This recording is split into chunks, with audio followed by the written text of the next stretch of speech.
In today's video, I am going to teach you how to navigate Wix. To get started, open your Wix editor. This is the main workspace where you build and manage your website. Once you are inside the editor, take a moment to look at the layout. Most of the tools you will use are easy to access, and learning where they are will make the rest of the process much smoother. On the left side of the screen, click the plus icon labeled Add Elements. This is where you can add new content to your page.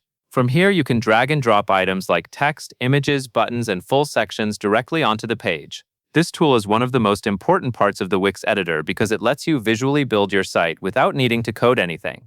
As you place elements on the page, try to keep your layout clean and organized so it is easier to edit later.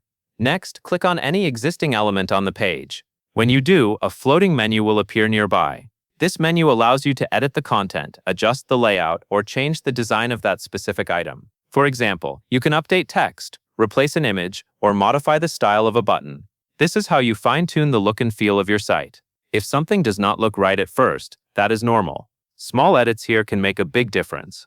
After that, go to the Pages and Menu icon. This section helps you manage the structure of your website. You can add new pages, rename pages, reorder them, or delete pages you no longer need. Keeping your pages organized is important because it affects how visitors move through your site.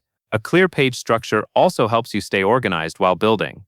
When you are ready to see how everything looks, click Preview in the top right corner. Preview mode lets you test the user experience before your site goes live.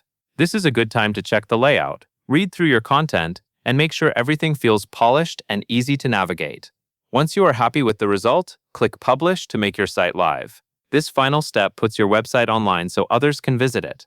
That covers everything you need to know.